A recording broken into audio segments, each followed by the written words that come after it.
Hello, जय हिंद दोस्तों। मैं आप लोग के लिए एसएससी जीडी का चैप्टर वाइज रीजनिंग का बैच लेकर आया हूं और आज का टॉपिक है डाइस। तो डाइस में हम लोग सीखेंगे।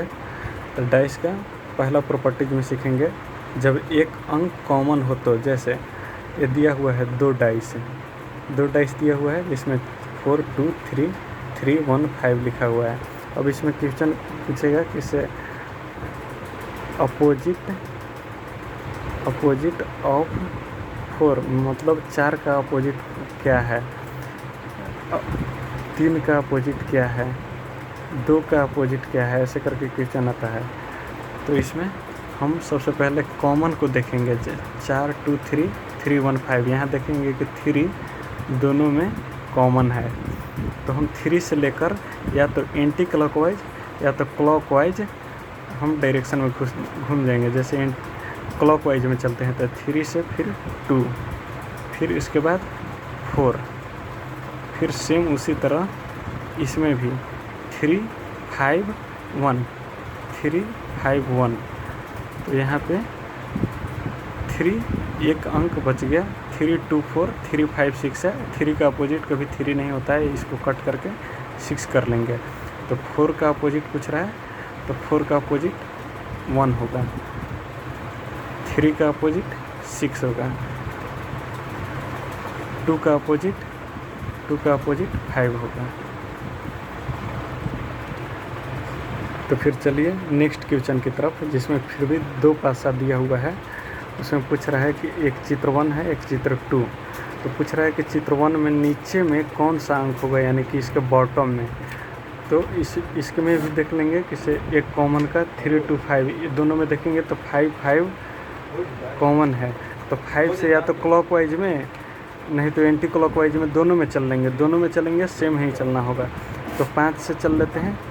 5 से क्लॉकवाइज में तो 5 फर्स्ट में, फिर क्लॉकवाइज में 2, फिर इसके बाद 3, फिर इसमें भी 5 से चलेंगे। 5 के बाद क्लॉकवाइज में 1, उसके बाद 6। अब यहाँ पे 5 का अपोजिट 5 नहीं हो सकता है, इसलिए जो बच रहा है उसको लिख लेंगे। 5 2 3 1 6 शामिल है, तो 4 बच रहा है, तो 5 का अपोजिट 4 होगा। तो पूछ रहा है कि चित्र 1 में नीचे कौन सा अंक होगा। चित्र 1 में नीचे का अंक वही होगा जो 3 का अपोजिट होगा। तो 3 का अपोजिट यहाँ पे हम देख रहे हैं कि 3 का अपोजिट 6 है, तो 6 इसका आंसर होगा। फिर हम लोग अगला क्वेश्चन की तरफ बढ़ते हैं, जिसमें दिया हुआ है 2 फिगर दिया हुआ है, 1 6 5 2 5 3 करके पूछ रहा है कि इसमें से कौन सा ऑप्शन करेक्ट है। तो हम इसमें कॉमन देख लेंगे। 5 5 दोनों जगह कॉमन है, तो 5 से हम लोग क्लॉकवाइज की तरफ दोनों में घूम जाएंगे। तो 5 के बाद पहला फिगर में 1, फिर 6 है, और इसमें देखेंगे तो 5 के बाद 3 और उसके बाद 2।